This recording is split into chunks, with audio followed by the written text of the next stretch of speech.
الحمد لله وكفى والصلاة والسلام على سيد الرسل وخاتم الأنبياء وعلى آله وأصحابه الأتقياء. أما بعد، أعوذ بالله من الشيطان الرجيم. بسم الله الرحمن الرحيم.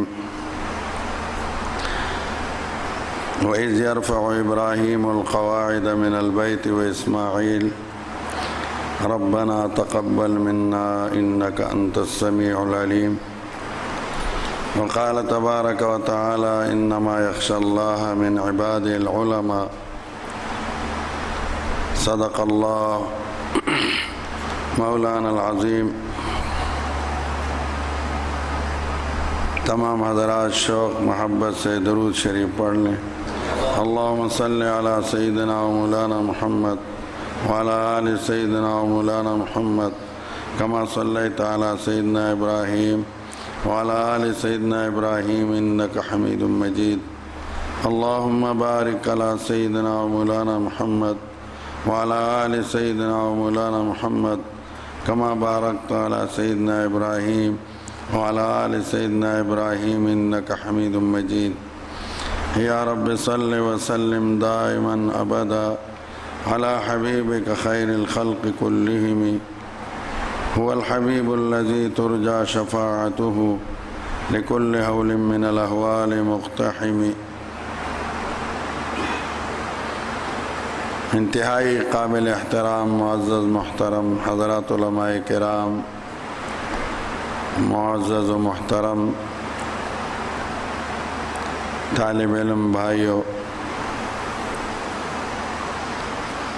یہ ایک بابرکت مبارک اجتماع ہے مرکز اہل سنت والجماعت سرگودا میں، جس کے بانی اور سرپرست پیر طریقت، متکلم اسلام، وکیل صحابہ، وکیل احناف، وکیل علماء دیوبند حضرت مولانا محمد الیاس گمن دامت فیوزہم ہیں. یہاں مجھ جیسے بے علم و عمل کو کچھ کہنا مناسب بھی نہیں، زیب بھی نہیں دیتا کہ آپ حضرات علماء ہیں اور بڑے بڑے اکابر یہاں تشریف لا چکے، ان کے بیانات اور صلحاء بھی آئے، مشائخ آئے، ان کے روحانی فیوزات، علوم و معارف سے آپ کو مسلسل فائدہ نصیب ہوا. میں تو محض اس بابرکت محفل میں شمولیت کے لیے حاضر ہوا. حضرت مولانا محمد الیاس گمن دامت برکاتہم نے مجھے حکم فرمایا تھا کہ تم حاضری دینا. میں نے کہا انشاءاللہ میں ضرور حاضر ہوں گا. میرا بیرون ملک سفر کا بھی ہے، تو میں نے کہا انشاءاللہ میں حاضری دوں گا. آج باقی سب خوشیاں موجود ہیں، لیکن حضرت دامت فیوزہم آج اپنے اکابر و اسلاف کی یاد تازہ کرتے ہوئے پابند سلاسل ہیں. مجھے اس پر کوئی دکھ اور غم نہیں ہے، اور یہ کوئی غم کی بات بھی نہیں ہے. ہمارے اکابر علماء دیوبند کو اللہ تعالیٰ نے بہت سے برکات اور خیرات سے مالا مال کیا تھا. اللہ تعالیٰ نے دیوبند کو وہ عظیم قبولیت عطا کی ہے. اگر میں عرض کروں کہ مسجد نبوی شریف میں جو گلدستہ حضور انور صلی اللہ علیہ وسلم نے تشکیل دیا اور گلدستہ بنایا تھا دین کا،